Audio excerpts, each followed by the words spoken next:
Say I'm building cabinets, and I'm doing the sides of my cabinets. Let's just take, for instance, upper cabinets in the kitchen. What I would do normally, okay, with a Festool TS55 and a guide rail, is I would take my guide rail, put it along the length of it. My two 1400s put together are the larger single unit, and I would rip a nice clean edge on the edge there, right? Then what I would do is I would do 13-inch uppers, sides, and I'd lay this out to 13 inches here, make my mark, take it here, make a mark here, right? And then I would take my guide rail and place it down on there and make my cut. Then I would take that, right, and measure again from that cut 13, measure that cut 13. Now, with my eyes getting older, am I actually going to have 13 every single time? I could, but what if it's 13 in a skosh, 64th, and it differs? It doesn't matter if it's 13 in a 64th or 13 in a 32nd, as long as it's the same on every side. Okay, and that's what we do with the table saw fins. We take that huge piece of plywood, run it through at 13 inches, run it through again, so all my sides are repetitively the same. Well, we did this with this unit here. And this is what this basically does. It's an indexing system for the guide rail. Okay, but what this does, I'm going to flip it up here so you guys can see this. Nice and easy. Okay, you have this cam lock right here. Okay, and you have a T-nut that fits in there. And also right here. Okay, so it doesn't matter what size guide rail I put this on. As you see, as I slide off, you see I have the T-nut here, and this extrusion locks on the top part here. So when I slide that on, put it up, it doesn't have to be snug against there. Okay? Now, what I have here are two screws. You don't necessarily have to tighten those, but if there's variances in this extrusion, okay, I could take those, tighten them to eliminate the variance on there. Okay? This doesn't guarantee square. What it guarantees is that all my pieces are going to be parallel the full length. So now we have these right here. Okay, and you see the little notch in there. That's where I line it up on my scale. Right here, you see there's a single point right here? That is the edge. So what I'm going to do is I'm going to set this up just like this. See the little T-nut? It goes in there like this. And I can slide down. Now, I've been using these for quite some time now. Yes, this is a metric. Big deal. I have a metric calculator. So if I'm doing 13-inch side, I know my metric equivalent, okay, is 330. Okay, so I just do the conversion like this. Now I want to show you something. See right here? See this little hex right in there? If someone says, hey, this is sliding too much on here, you could take this, loosen it up here, and take a 2mm hex, put it right here, and tighten it ever so slightly, so you have no movement on your rail. Lock it in. Same thing with this one. Slide in here just like this. Hello. Take it down to 330. Right here, if I can see with my eyes. And just lock it in. Now, I could take this unit, make my cut. Okay, make the cut. Then I can take it to my next piece and do the cut.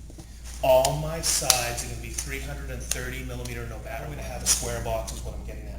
Top, bottom, now, the cool thing about this is I'm not moving a big sheet good in and out of my fence. I'm just going, oh, boom, boom, boom, down that sheet good. I don't have to move it into the lumber rack, move it on my cheater table, through the saw. I can do it all right there. And it's precise, accurate, dead on every time. That's if I want cuts all the way to 26 inches wide. Right, but what if I'm doing thin strips? Less than 7.5. Then we have these, which are the extensions. Okay, just like this. Got a little scale right here, got a hole here, and you got a knob.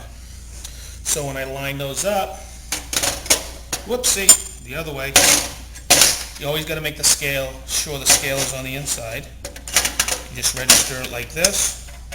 It's simple. Spin it on like that. Grab another one here. Slide it on just like this. Just like So then I can take that,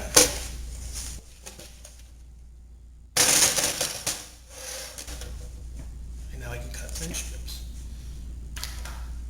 And that's what we're going to do now. Okay, so a couple things I like to do right from the get-go. All right, you see this? I have this labeled B. This is my B saw. Okay, I believe I've been using this saw for this application, but I want to tune it. I want to calibrate it to my guides. Okay, so what I'm going to do is I'm going to take this index right here, and I'm going to slide it on till it reads 0. I like to start with 0 because I'm going to show you a quick and easy way to calibrate this. See that? And lock it in at 0. Okay, just like that. And then I'm going to take this and lock it in at 0. Then what I'm going to do is I'm going to take this saw.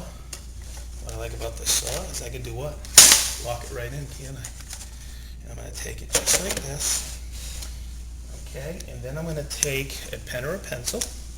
I'm going to do this because I always like to do this, guys. I always like to make sure that I am taking it and using the same tooth.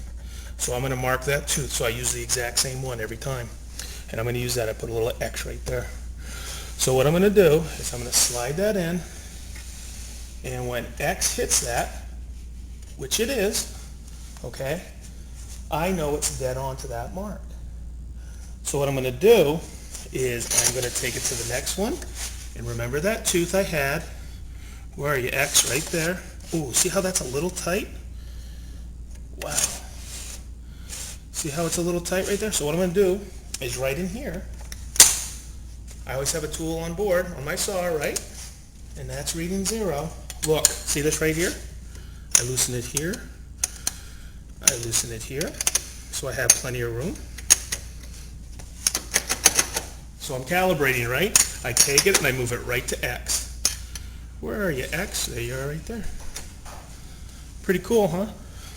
So that guarantees from point A to point B, I'm dead on accurate. By the way, once you tune this in, you're good. And that's my calibration. Calibrated here, calibrated here. So I'm ready to cut. So now I just have to do what? Decide what my cut's going to be. So what I like to do is I like to take 10 millimeter cuts right here, line up with 10 millimeter. Just cut. I like to just set down to about 30 mil.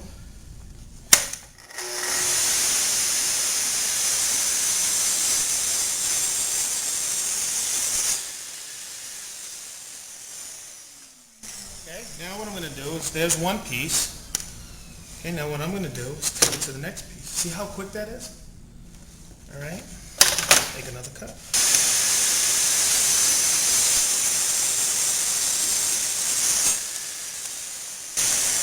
Let's see this piece here. Now come over here and feel this. Look how perfect that is, guys. Remember I told you? Come over here and feel this.